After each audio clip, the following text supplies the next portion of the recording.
नमस्कार। आज हम विलियम वर्ड्सवर्थ की एक बहुत ही खास कविता, बल्कि कहूंगी एक अनुभव की गहराई में उतर रहे हैं। कविता का नाम है कंपोज्ड अपॉन वेस्टमिंस्टर ब्रिज, सितंबर 3, 1802। सोचिए, सुबह सुबह का वक्त, 1802 का लंदन, और कवि वेस्टमिंस्टर ब्रिज पर खड़े हैं। क्या देख रहे हैं वो? हाँ, और ये अनुभव इसलिए भी खास है क्योंकि ये लंदन की उस छवि से बिल्कुल अलग है जो हम आमतौर पर सोचते हैं। मतलब वो भीड़ भाड़, शोर शराबा। बिल्कुल। तो आज हम इसी कविता में छिपी उस अनोखी शांति और सुंदरता को समझने की कोशिश करेंगे। देखते हैं कवि ने क्या महसूस किया। जरूर। कविता की शुरुआत ही देखिए, एक बहुत बड़े दावे से होती है। पृथ्वी के पास इससे ज्यादा खूबसूरत दिखाने को कुछ नहीं है। मतलब कितनी बड़ी बात कह दी। हाँ, बहुत मजबूत पंक्ति है।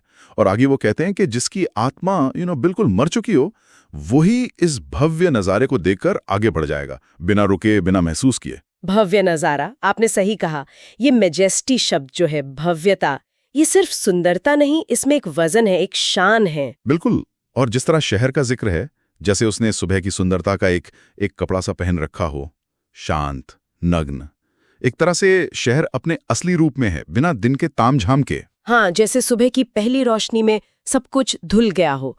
फिर वो उन चीजों को गिनवाते हैं जो दिख रही हैं, जहाज, मीनारें, गुंबद, थिएटर, मंदिर, सब कुछ खुले मैदानों और आसमान के नीचे, एकदम साफ।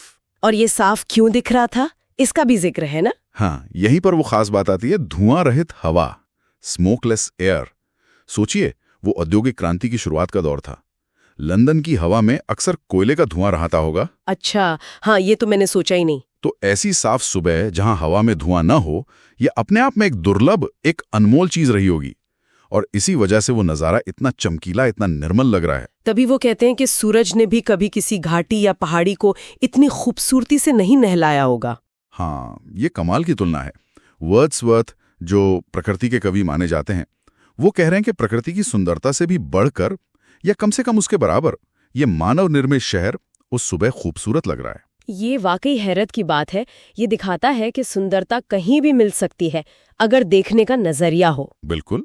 ये प्रकृति और इंसान की बनाई चीजों का एक अद्भुत संगम है उस पल में। और फिर नदी का जिक्र, the river glideth at his own sweet will. नदी अपनी ही धुन में, अपनी मर्जी से बह रही है, जैसे उसे शहर की भागदौड़ से कोई मतलब ही नहीं। हाँ, वो अपनी लय में है। और शायद जो सबसे गहरी, सबसे छू जाने वाली बात है, वो आखिर में आती है। हे भगवान, सारे घर जैसे सोए हुए हैं। और वो पूरा शक्तिशाली दिल, लंदन शहर, खामोश पड़ा है। क्या इमेज है! शहर सिर्फ ईंट पत्थर का ढेर नहीं, बल्कि एक जीवित चीज है। एक महान दिल जो उस वक्त धड़क नहीं रहा, शांत है। ये कल्पना कि शहर का शक्तिशाली दिल भी शांत हो सकता है, ये बहुत असरदार है, खासकर उन जगहों पर जहां हम हमेशा हलचल की ही उम्मीद करते हैं। सही बात है।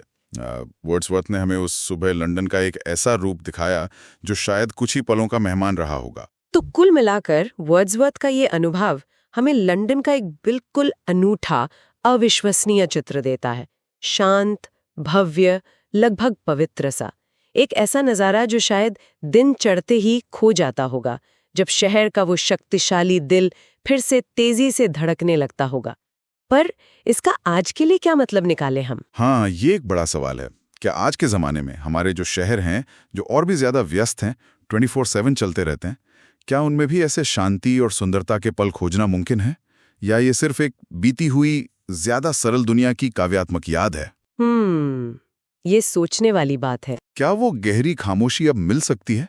या फिर अगर हम सही वक्त पर, सही नज़रिए से देखें, शायद आज भी शहर के शक्तिशाली दिल को कुछ पल के लिए खामोश महसूस किया जा सकता है। शायद ये एक सवाल है जो सुनने वाले खुद से पूछ सकते हैं। हाँ, अगली बार जब वो किसी सुबह किसी पुल पर हों या किसी ऊंची जगह से अपने शहर को देख रहे हों, क्या उन्हें भी कुछ ऐसा ही महसूस हो सकता है?